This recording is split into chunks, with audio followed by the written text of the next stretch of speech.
Each year, there are hundreds of Bigfoot sightings across the country.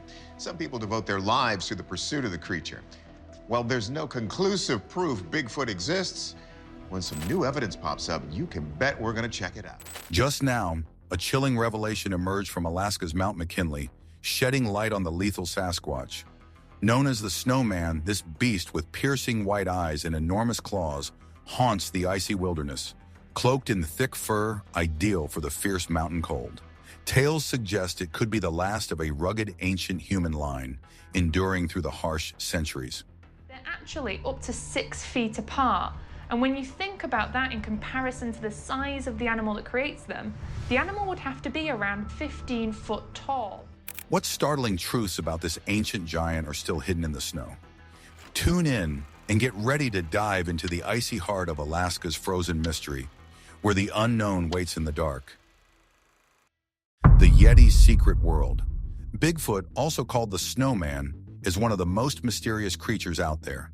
This giant figure is covered in thick white fur and seems to be built to survive the freezing conditions of the high mountains. In the Himalayas, stories about the Yeti have been told for generations, suggesting these creatures live in those snowy regions. The creature is known for being dangerous, often described as a fierce hunter that attacks humans when given the chance. Now, a Sasquatch investigator is looking into the matter, which has also piqued the interest of a renowned researcher here on the island. CTV's Gord Kurbis reports. As the sun dipped below the frosty peaks, the lone hiker's breath turned to mist, her eyes wide with a mix of fear and fascination. With glowing white eyes full of rage and long, sharp claws, it is said to be able to tear through flesh easily. According to legend, it hunts both animals and people who wander too far into its territory. Some stories even say that it could be the last of an ancient species of humans that learned to survive in the harsh mountains, growing strong and tough over the centuries. The creature avoids humans and hides deep in the snowy mountains, making it hard to find. Even though many explorers and adventurers search for signs of the Yeti, they almost always come up empty-handed. Still, the stories keep spreading, striking fear in the hearts of skeptics who doubt its existence. In a small village nestled in the mountains, there was a young boy named George. Growing up surrounded by the towering peaks, he spent most of his time exploring the mountains. As he got older, he started hearing strange stories about mysterious creatures living deep in the mountains. These tales sparked his curiosity, and he spent hours reading old books and talking to locals to learn more about these myths. As he grew older, his interest in these legends only got stronger. During one of his trips to the mountains, he saw a creature that looked exactly like the ones from the stories. He was excited to share his experience, but no one in the village believed him. Find any footprints at such high altitude was simply inexplicable, so high above the tree line. Despite their doubts, he held on to his beliefs and continued to explore the mountains, finding a few others who were just as fascinated by the mystery as he was. When he turned 35, he met Edward, an old man with an incredible story about the creature. Edward told him a tale about a friend who claimed to have seen a Yeti in Alaska, near Mount McKinley. The creature was huge, covered in white fur, and looked both amazing and terrifying. Edward's story was so detailed that he felt like he was right there on the mountain, seeing the Yeti for himself. It wasn't just the story that pulled him in. As he listened, he became more and more convinced that there was some truth to these legends.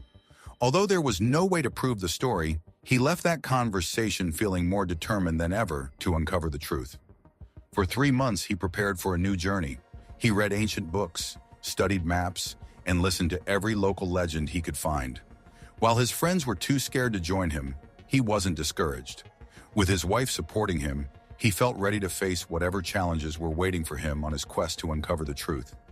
He believed in his wife's support, and that belief gave him the courage he needed for his mission. Her steady trust in him fueled his ambition to search. When he finally decided to take the next step, he turned to his wife for emotional support. His heart pounded as he gently took her hand.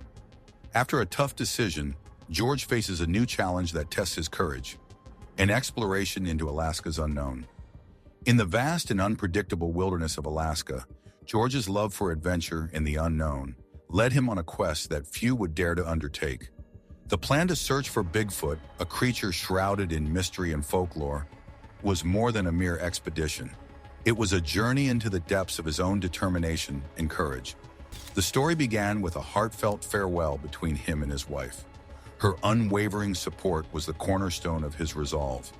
As he stepped onto the train bound for the rugged landscapes of Alaska, mixed emotions swirled within him. The excitement of the chase, the fear of the unknown, and the hope of discovery merged into a single driving force. Upon his arrival, the small town near the base of Mount McKinley offered a harsh welcome. The locals, bound by superstitions and tales of misfortune associated with Bigfoot, were reluctant to share any information. Their reactions ranged from cold dismissals to outright warnings. The air of mystery surrounding the creature only deepened his curiosity and strengthened his resolve. Undeterred, he ventured into the heart of Alaska's wilderness. The climb up Mount McKinley was a formidable challenge. Known for its treacherous weather and unforgiving terrain, the mountain stood as a mighty sentinel against the uninvited. Equipped with essential climbing gear and sustained by a spirit of adventure, he ascended through the increasingly harsh conditions. With each step, the mountain seemed to test his resolve, throwing blistering winds and blinding snows in his path. I've heard a lot of different stories, oral traditions, where Bigfoot makes clicking sounds. Not sure exactly what we're hearing, but definitely going to investigate some more. Yet his determination did not waver. The breathtaking vistas that unfolded as he climbed fueled his spirit, pushing him onward and upward. The local legends of climbers who vanished or encountered unexplained phenomena on these slopes played in his mind, adding a layer of eerie anticipation to his climb. Each gust of wind seemed to carry whispers of the past, each shadow a hint of the unseen. As he neared the summit, the challenges mounted. The weather turned from harsh to hostile, the terrain from difficult to perilous. But his quest was not merely a search for Bigfoot, it was a testament to human spirit, a narrative of pursuing the unknown despite the odds. In the silence of the snow-covered peaks, far from the skepticism and fear of the townsfolk, he found not just traces of the elusive creature, but also a deeper understanding of his own limits and capabilities. The journey was no longer about proving the existence of Bigfoot to the world, but about embracing the journey itself, with all its perils and possibilities. The story of his expedition transcends the physical landscape of Alaska. It is a narrative of inner strength, supported by love and driven by an unquenchable curiosity about the world and its mysteries. Whether he found Bigfoot or not became irrelevant. What mattered was the journey and the tales that would linger long after his footprints faded from the mountain's snowy mantle. As George climbs higher, the secrets of the mountain begin to unfold, the mysterious guardians of Mount McKinley. But George wasn't deterred. He knew that climbing this mountain was the key to finding the answers he was looking for. As he pushed through the icy winds and slippery trails, he couldn't help but wonder what he would discover at the top, and more importantly, if he would be ready for it. On the slopes of Mount McKinley, stories floated around about strange figures that would appear and disappear, leaving those who heard them feeling a mix of fear and wonder. These tales gave the mountain an almost living presence, something to both respect and be a little afraid of. Climbing Mount McKinley wasn't just a physical challenge, it was about something deeper. He wanted to discover new things and feel the excitement of the unknown. When he heard about sightings of Bigfoot, it wasn't just about proving if the creature was real, it was a personal test of his own strength and determination. With each step up the mountain, he felt more confident, like he was proving something to himself. But as they got closer to the top, the weather started to turn. Dark clouds gathered, and soon snow covered everything. Strong winds began to tear rocks from the cliffs. Quickly, he set up his tent to escape the growing storm. He left his axe, boots, and water outside, hoping they would be safe until morning. However, the next day brought an unsettling surprise. His gear was gone. At first, he thought maybe someone had taken it, but that idea didn't last long. He searched around the tent, but his important supplies were nowhere to be found. The storm was growing worse, and with each passing minute, his fear grew too. His heart raced as he realized how vulnerable he was without his equipment. The snow fell harder, and the wind seemed to scream along with his own thoughts of worry. With nothing left but a book he had brought, he read a line that stuck with him. Achieve your goal by all means. I think for starters, we could put a camera on this stump here. Okay. And then we can roll down. This gave him an idea. He decided to set traps around the tent, using food as bait, hoping to catch whoever or whatever had taken his gear. He waited for hours, watching for any movement outside his tent. The storm roared on and the wind howled even louder. Fueled by the words from his book, he fought against his exhaustion, but eventually sleep overcame him. When he woke up, nothing had changed. The traps were untouched and the food was still there. There was no sign of his missing gear, and the mountain was eerily quiet. He knew he couldn't wait any longer. He had to work with what little he had left and keep going. With limited supplies, he continued his climb. Every step was a struggle, but his determination pushed him forward. The weather stayed wild and unpredictable, but somehow he felt more focused than ever. He believed he was meant to find out what secrets the mountain held. Days passed, and each one tested him more than the last. His body ached from the relentless climb, and the air became thin, making it hard to breathe. His vision blurred, and his strength started to fade. Just when he thought he couldn't go on any longer, a cave appeared in the distance. It was his only hope. Using the last bit of energy he had, he stumbled toward the cave, seeing it as his chance to rest and regain his strength for the journey ahead. He was beyond tired as he collapsed in a hidden part of the cave. When he woke up, dim light from a small opening gently lit the dark space. Grateful to be alive, he knew he needed a break. He gathered some branches scattered around, started a fire, made some hot tea, and finally began to feel warm again after the cold, exhausting day. In the cold, dark cave, George discovers mysterious signs from the past, echoes of the past in the cave. As the firelight flickered, George noticed shadows moving on the cave walls. Looking closer, he saw drawings and symbols scratched into the stone, old pictures that looked familiar but didn't quite make sense. One word in particular caught his eye: S-A-V-E. A shiver ran through him as he realized that someone had been in danger here long ago and left this word behind. Suddenly, the cave didn't feel so lonely. It was as if he was sharing the space with that unknown person who had been in trouble. He started to think the cave had more secrets, maybe even warnings about danger. Deciding it was safer to stay, he made more tea, kept the fire going, and settled in for another night. He needed time to reflect on his search for Bigfoot, a mission filled with risks, but something he felt he had to do. That night, though, was far from peaceful. He woke up in a panic. He wasn't lying on the ground anymore, but hanging in the air, tangled in his gear. His sleeping bag had somehow lifted off the ground, and his camping tools were pressing into him painfully. In the pitch-black darkness, he realized something was pulling him, something big and strong. He could hear grunts and sniffs nearby. Was this the creature his grandfather had warned him about? As he was dragged through the cave, he felt like he was being lifted higher and higher. Then, just as suddenly, he dropped back down with a thud. Still getting those really sick feelings in the stomach, still getting nauseous in certain areas. I've been praying and... Breathless and sore, he waited for daylight, not knowing what was happening. When the sun finally rose, he saw something incredible. 2 Yetis standing in front of him. The Yetis were massive, their thick white fur making them seem even bigger. The male Yeti had rougher fur and sharp, powerful eyes, giving off an air of strength. The female's fur was smoother, and her eyes seemed kinder, but she was just as impressive. As he stood frozen in fear and awe, the male Yeti made a low growl, and his sharp claws glinted in the firelight. There was no attack, but the creature's power was undeniable. He couldn't move, torn between fear and curiosity as he faced these incredible beings in their ancient, mysterious home. As tension grew thicker around him, he knew that his survival depended on what he did next. Unsure whether to move forward or stay still, he watched as the female Yeti got closer. Her large, curious black eyes studied him, and though she didn't make a sound, her presence was commanding. He decided not to move, his eyes locked on the Yeti's every step.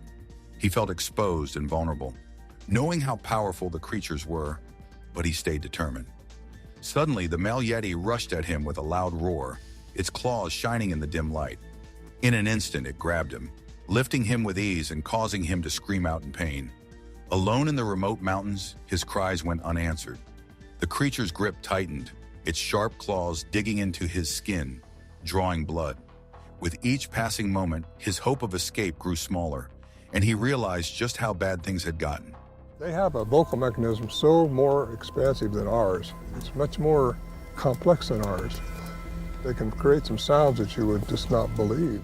He closed his eyes and tried to summon all his willpower to withstand the pain as the Yeti dragged him deeper into the cave. His body was growing weaker, and his mind raced with fear and hopelessness. When they finally stopped, he was tied down with ropes that the Yeti used. He was completely helpless.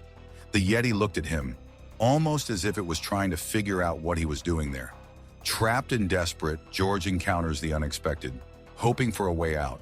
The untold secrets of the forest depths. Even though fear was taking over, George still had a small bit of hope inside him. This was a creature of legend, and part of him was curious about it. Bigfoot kept staring at him, making him feel even more uneasy. As he looked around the cave, he noticed things that showed their way of life. There were herbs and roots, which suggested they knew how to use natural remedies to survive in such a harsh place. He also saw tools made from stone and bone, showing they had crafting skills. In another part of the cave, there were remains of deer and other animals, proving they were strong hunters. He was amazed by how they lived and thrived in the wild mountains. He also saw old paintings on the cave walls, symbols and stories from a time long ago. But as he struggled against the ropes, he felt his strength draining. Hunger and exhaustion pressed down on him, and each minute seemed to drag on forever. His thoughts went to his wife and his love for exploration. He knew he had to survive if he wanted to see her again. As his energy faded, and with no food in sight, everything around him started to blur, making his situation feel more and more unreal. Just when he thought he couldn't go any further, the female creature returned. She untied him and handed him a piece of meat. Surprised by her kindness, he ate gratefully, feeling a warmth spread through his body. The food and the warmth of the nearby fire gave him some strength back. He looked into the female creature's eyes and realized she might be his only hope for survival. Even though his hunger and exhaustion still weighed on him, he felt a bit of relief. But as he sat there tied to a rock, he knew he wasn't out of danger yet. Then the male creature came back into the cave, its growls echoing and its claws reflecting the light of the fire. He prepared himself, unsure of what was going to happen next, but knowing that the danger was far from over. His first thought was every picture that he had ever seen of prehistoric man, except that it was more ape-like in the face. A male creature walked over to him, taking a good look at him, showing that he was in charge of the cave. Without saying anything, it grabbed him by the shoulder and pushed him hard against a wall. He was tied to a large rock with a rope. Its sharp claws dug into his skin, making him wince in pain, while his heart raced with fear. It let out a low growl as it watched him, and he quickly realized his life depended on his next choices. Tied to the rock, he felt like a prisoner, but deep inside, he refused to give up. He promised himself he would fight as long as he could. After looking him over, the male creature walked away, leaving him alone with the female. The female creature moved closer to him and began speaking in a language he couldn't understand. It was clear she was trying to communicate in her own way. Unlike the male, she seemed much calmer. Slowly, she started untying the rope. She was gentle, making sure not to hurt him more than he already was. As soon as the rope fell away, he felt a wave of relief. He stood up, rubbing his sore wrists, and gave a nod of thanks to the female. She smiled at him and pointed toward a path leading out of the cave, as if telling him it was time to go home. Grateful, he followed her directions and left the cave. He began the long journey down the mountain, stopping only when he absolutely had to. His body was exhausted, and every now and then, he felt like he might pass out. But still, he kept going. He had to prove that Bigfoot was real. Every step down the mountain was a struggle, but he was determined to finish what he had started. When he finally reached the village, his exhaustion was clear, but he rushed to tell the rescue team what had happened. He described everything, from being captured to being released, and the strange creatures he met. However, the team didn't believe him. They thought it was all just a wild story. Desperate for them to understand, he kept telling his story, his voice shaking with emotion. He begged them to believe him. And then it started to walk off, stopping a couple times to look back at him before leaving the area. It set off a 15-year obsession where literally all he wanted to do was prove to people. At first, no one took him seriously, but after seeing how determined he was, the rescue team agreed to check out his claims. Equipped with flashlights and cameras, they headed back up the mountain with him. They were excited but also doubtful, waiting for something, anything, to confirm his story. Hours passed and still, nothing happened. He didn't give up. He led them deeper into the cave where he had been held.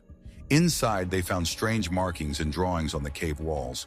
For a moment, the rescuers felt a bit of hope, thinking maybe he was right after all. But aside from the drawings, no other evidence appeared.